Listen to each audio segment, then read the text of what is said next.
Now, more stories, insights, and analysis of Illinois policy and politics.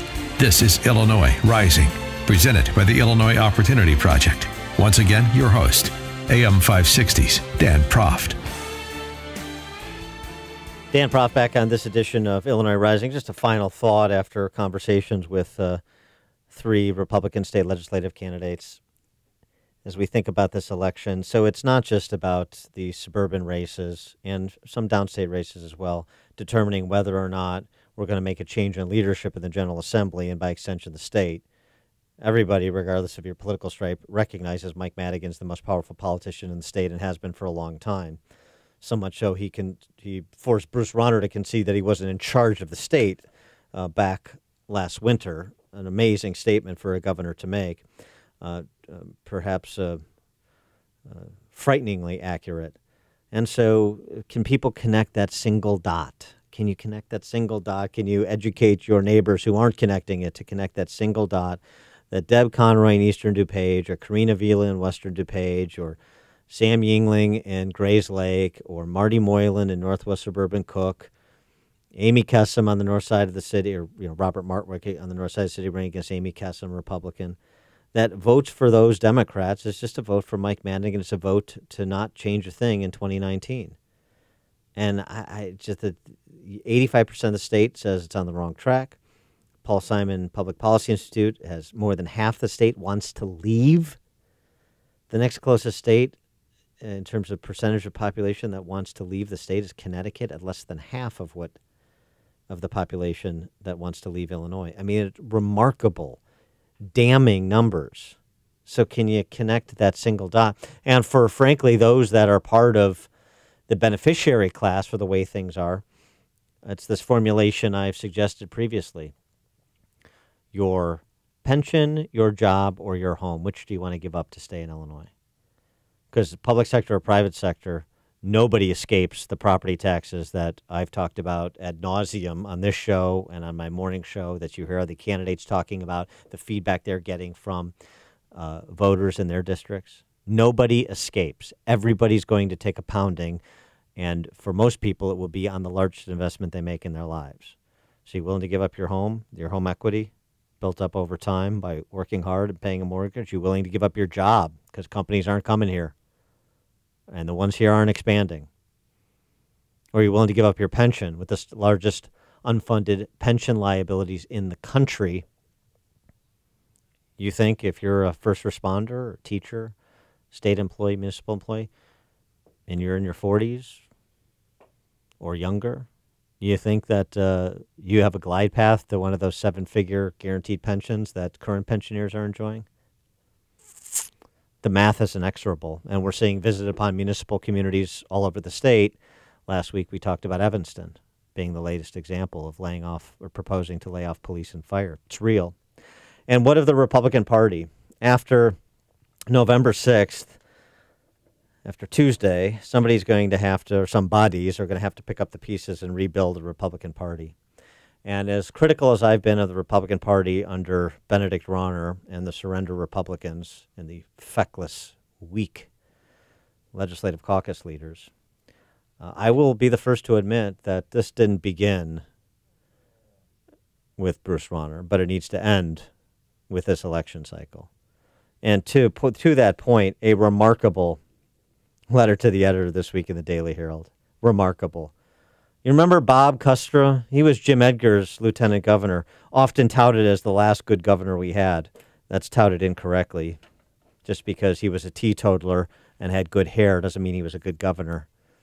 He made one of the worst deals on pensions that has been made.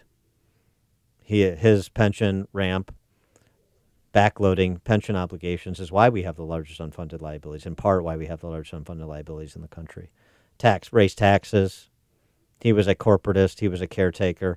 The fiefdom politics of Chicago Democrat crime families.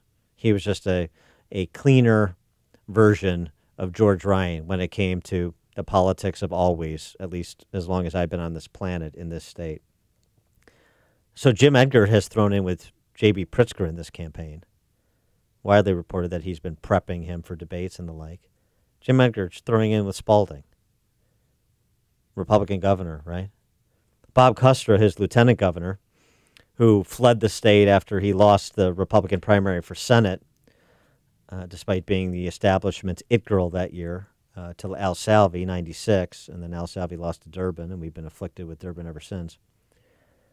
Kustra, who's the president of Boise State University, has been there for a while, took the time to send in a letter from Boise to the Daily Herald endorsing Sean Casten for Congress. Endorsing Sean Casten for Congress. Sean Casten, who compared Trump to Osama bin Laden. Sean Casten, who presents as his ideological North Star Dan Savage, a man who advocates for mandatory abortion, has openly and notoriously and repeatedly wished death upon all Republicans. And what does Bob Kustra, ostensibly a former Illinois Republican, say about that?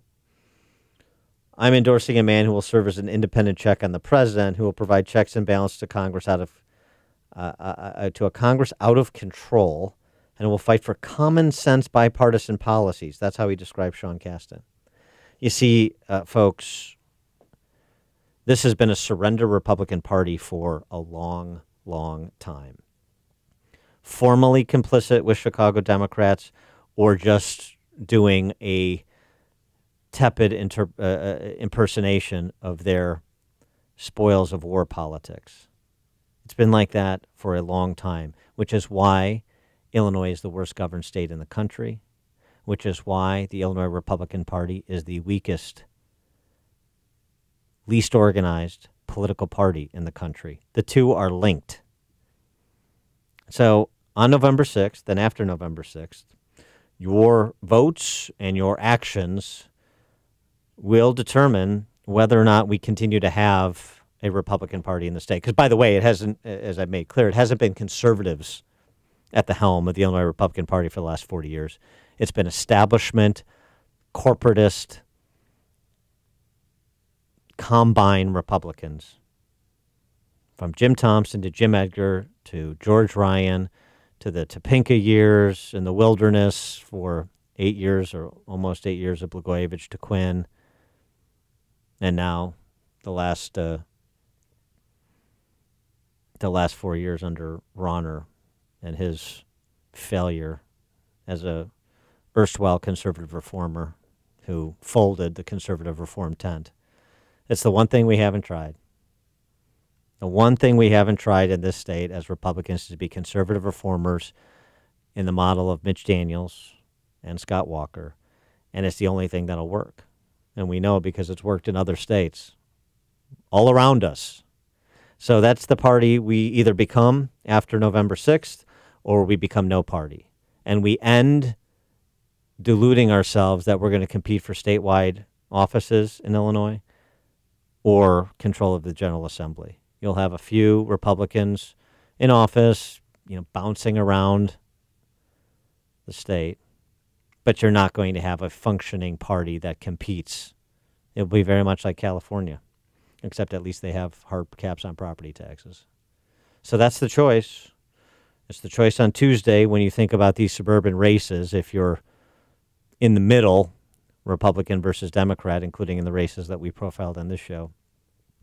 And even more importantly, whatever the landscape looks like on November 7th, the course the party charts post-Rauner. If you don't make a leadership change and you don't make a paradigm shift, then you don't have a party anymore. And you don't have a state that people who can leave will stay. Your job, your home, your pension, your party, all on the ballot on Tuesday, all up for grabs after Tuesday.